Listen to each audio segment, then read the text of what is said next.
If you're looking at any Roadrunner product, you have to join the EMOVE Roadrunner Academy on Facebook, and please use my bonus code ELECTRICSCOOTERACADEMY to get $50 off the scooter, and it really helps me as a content creator. This is my baby. I'm a very small YouTuber. I got very lucky to be one of the early adopters of this vehicle. I think it's a great scooter. For 1,500 bucks, you get so much value.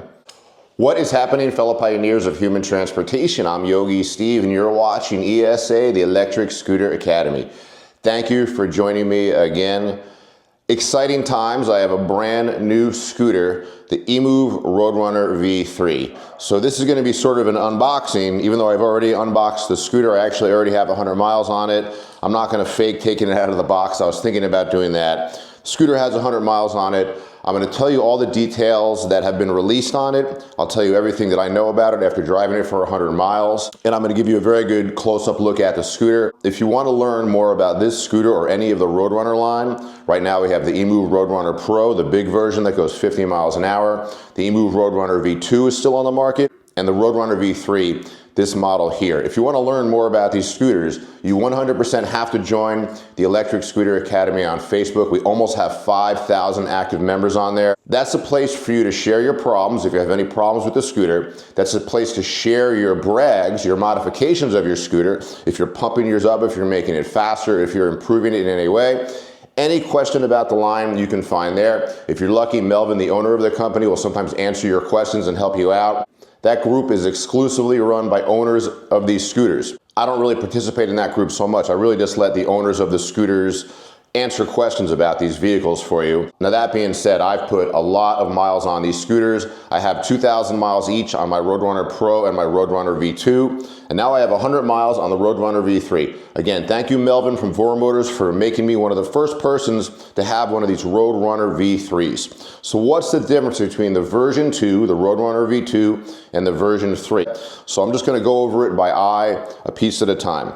So the biggest upgrade on this scooter is going to be the suspension. The issue with the V2 was it had no rear suspension. I didn't think it was that bad. I think if you drove it for a while, you would basically get used to it. The scooter has rear suspension finally. So I'm not sure what these are called. Some people call this motorcycle style suspension. Just these big hydraulic springs. They look like that if you do have a problem with these, they're very easy on and off if you want to replace these. Now on the Roadrunner Pro, the bigger version, which also has suspension, almost everybody goes for the upgraded suspension since it's under $100 and anybody can install that suspension that's on the Pro. So the question is how much cush does this really give? It's definitely a lot better than the V2. I will have a video out in the future where I'm directly comparing the V2 and the V3. The V2 will be on the market for a little bit of time. Probably in the next couple days you'll see that video. But the V2 has absolutely no suspension. This scooter has a decent amount of suspension. I've driven it on the roads. It's definitely 3 times more comfortable, 300% more comfortable than the Roadrunner V2. So I think the suspension is amazing. I think it's fucking mandatory on these smaller scooters. The original V2 had a very thin seat.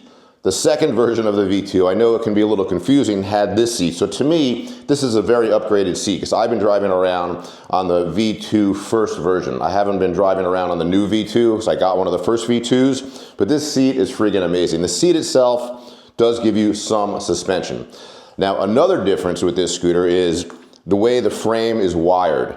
On the V2, there are holes in the frame to run the wires through, which is very typical on scooters like this. But on this scooter, the wires are just bound in this wrapping nylon on the outside of the scooter. Now, why did they do that? Aesthetically, might not be the best thing to hide the wires away, but the problem is with putting holes in the frame, they created these weak points in the frame that needed to be fixed. So again, there's the version 2 first version where these holes don't have any additional welds. You might have the version 2 second version where they added welds to the holes on the scooter. So for the version 3, they basically decided no more holes in the frame. Why create these weak points?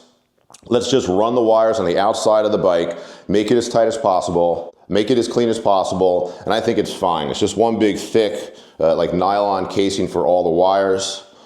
It looks like this scooter also has improved handles. These handles are very cool. They're adjustable. It has one of the better thumb throttles Now, just like the V2, this battery is removable. Now, since I got one of the first ones, I never got a key for mine. So you need a key to unlock this battery and it pulls right out. You can check out my video comparing the V2 and the V3, and I'll pull the battery out of the V2 to show you what that looks like. But I really like these additional batteries. Is it worth it to buy the second battery? So the range on this is going to be very similar to the V2. The performance is going to be very similar. The range on one battery is going to be 25 miles range. These batteries are light enough and they have a handle where you could carry them with you in a backpack. They're really easy to move in and out. If you know the way I look at scooters, I'm not really a big fan of scooters where the battery comes out of the deck.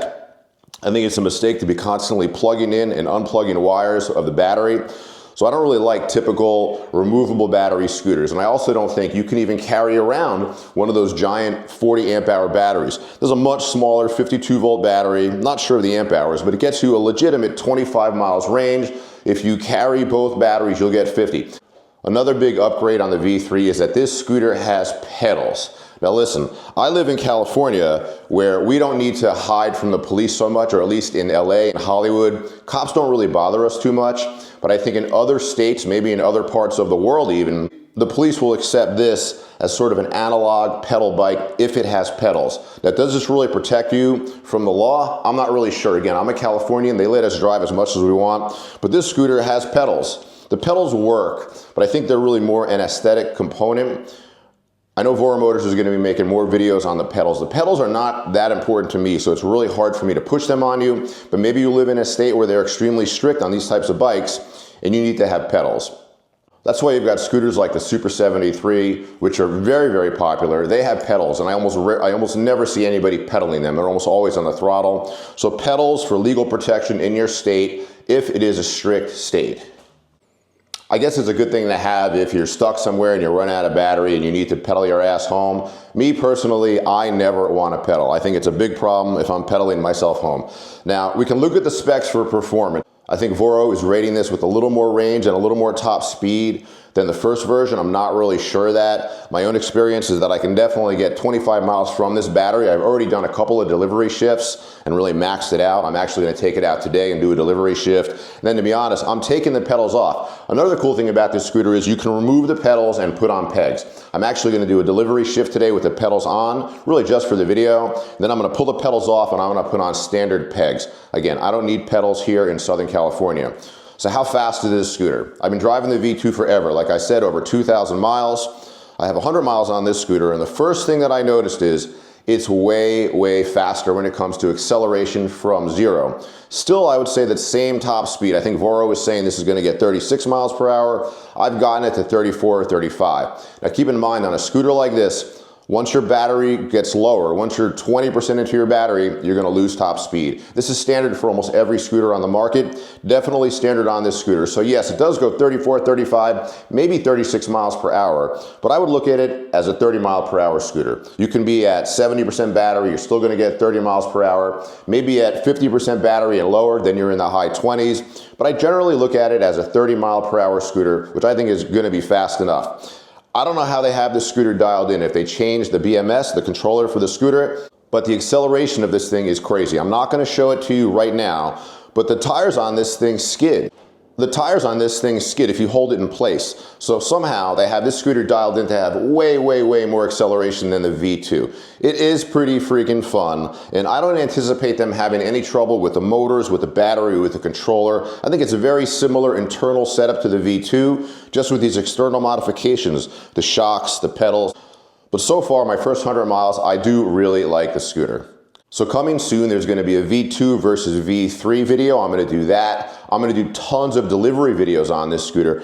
Once the scooter is on the market, probably for the first week, I'm going to make a video every single day on this scooter. I'm really looking forward to it. It's super fun driving this little scooter around town, and with the improved acceleration, it's even more fun to drive out there on Sunset on the faster streets.